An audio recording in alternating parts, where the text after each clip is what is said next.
മാതാപിതാക്കളും ചിന്തിക്കുന്നില്ല. ഏതെങ്കിലും കഷ്ടപ്പാട് അനുഭവിക്കുന്നുണ്ടാവും, എങ്ങനെയെല്ലാം ജീവിക്കുന്നുണ്ടാവും ഒന്നും ചിന്തിക്കുന്നില്ല. സ്വന്തം മക്കളെ പിന്നെ ഭാരമായിട്ട് തള്ളിവിടുന്ന ആൾക്കാരെ വിട്ടിട്ട് നടക്കുന്ന ആൾക്കാരുണ്ട്. ഇതെല്ലാം ഇപ്പം പഠിക്കുന്നതെന്ന് അറിയുന്നില്ല. പലതും കണ്ടിട്ടും കേട്ടിട്ടും ഓരോരുത്തർ പഠിക്കുന്നില്ല. അതോർക്കുമ്പോൾക്ക് ചിന്തിക്കുമ്പോൾക്ക് അല്ലാത്ത ബേജാറാണ്. അധികം ആൾക്കാർ പഠിക്കുന്നില്ല ചിന്തിച്ചാൽ. അതുതന്നെയാണ് നമ്മൾ നന്നായിട്ട് ജീവിക്കുന്ന കണ്ടെങ്കിലല്ലേ നമ്മളെ മക്കൾക്കും നന്നായിട്ട് ജീവിക്കാൻ പറ്റുന്നത്. അതാരും മനസ്സിലാക്കുന്നില്ല. നമ്മളെങ്ങനെയെല്ലാം തോന്നിയ പോലെ ജീവിക്കുന്ന അതുപോലെ നമ്മളെ മക്കളെയും ജീവിക്കണം. നല്ല തോന്നിയ പോലെ അയച്ചിട്ട് വിട്ടെങ്കിൽ ആ മക്കളുടെ ജീവിതവും അതുപോലെ താറുമാറായിട്ട് പോയി പോന്നല്ലേ. അത് പല ആൾക്കാരും അത് ചിന്തിക്കുന്നില്ല. ഞങ്ങളിങ്ങനെ കഷ്ടപ്പെട്ടിനി കഷ്ടപ്പാട് എല്ലാവർക്കും ഉള്ളത് തന്നെ എന്നെല്ലാം പറയുന്നത്. കഷ്ടപ്പാടുള്ളത് തന്നെ ശരി തന്നെ.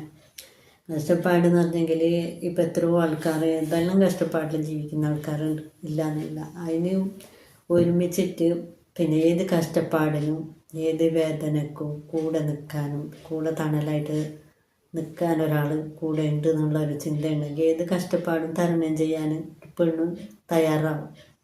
പെണ്ണായാലും ആണായാലും കൂടെ ഒരാളുണ്ടെങ്കിൽ എന്ത് കഷ്ടപ്പാടും തരണം ചെയ്യാനും ഉണ്ടാവും. ഒരു പെരയിൽ കഷ്ടപ്പാട് ഉണ്ടായിരിക്കും. എല്ലാ പെരയിലും കഷ്ടപ്പാടില്ലാത്ത ജീവിതമില്ല. പക്ഷെ അതിനനുസരിച്ചിട്ട് നിൽക്കാനും പറ്റണം. നിൽക്കാൻ പറ്റുന്നില്ല എന്നുണ്ടെങ്കിൽ നമുക്ക് ജീവിതത്തിനൊരർത്ഥമില്ല. എന്തിന് ജീവിക്കുന്നതെന്ന് തോന്നിപ്പോവും. പല ആൾക്കാർ ആത്മഹത്യ ചെയ്യുന്നതും ഒളിച്ചോടി പോകുന്നതും ഇങ്ങനെയൊന്നും ചെയ്യുന്നത് കൊണ്ട് തന്നെ. അതില്ലാത്താണെങ്കിൽ നമ്മളെ ജീവിതത്തിൽ നമുക്കെല്ലാം പൊരുത്തപ്പെട്ട് ജീവിക്കാൻ, പരസ്പരം അങ്ങോട്ടും ഇങ്ങോട്ടും പൊരുത്തപ്പെട്ട് ജീവിക്കാൻ പറ്റണം. ഒരാളെ ഇഷ്ടങ്ങൾ മറ്റൊരാൾക്ക് അടിച്ചേൽപ്പിക്കാൻ പാടില്ല. പിന്നെ എൻ്റെ ഇഷ്ടങ്ങൾ നിന്നോട് ഞാൻ അടിച്ചേൽപ്പിക്കുന്നുണ്ടെങ്കിൽ അതൊരു പൊരുത്തപ്പെട്ട ജീവിതമല്ല. അതുപോലെ തന്നെ ഒരാളെ ഇഷ്ടങ്ങൾ മറ്റൊരാൾക്ക് അടിച്ചേൽപ്പിക്കാൻ പാടില്ല. അവരെ ഇഷ്ടങ്ങൾ കണ്ടറിഞ്ഞ് ചെയ്യാൻ പറ്റണം. അത് രണ്ട് ഭാഗത്തും ഒരേപോലെ കണ്ടറിഞ്ഞ് ചെയ്ത് ജീവിക്കാൻ പറ്റണം.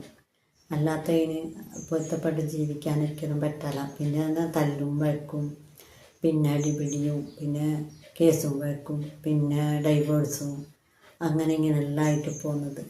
ഡൈവേഴ്സ് ആയെന്ന് പറഞ്ഞെങ്കിൽ ഡൈവേഴ്സ് ആയെങ്കിൽ ഒഴിവായിട്ട് പോയി എന്ന് വെക്കാം. ഇതൊന്നും ഉണ്ടാകുന്നില്ല. പല ആൾക്കാരും ഒന്നും അറിയാത്ത പരക്കാരെ പേടിച്ചിട്ട് മറച്ച് വെച്ചിട്ട് നിന്നിട്ട് ലാസ്റ്റ് ആത്മഹത്യ ചെയ്യുന്നതും ഇങ്ങനെയെല്ലാം ചെയ്യുന്നത്. ഇതെന്തിന് ദുനിയാവ് ഇങ്ങനെയുള്ള ജീവിതം കൊണ്ടെത്തിക്കുന്നതെന്നും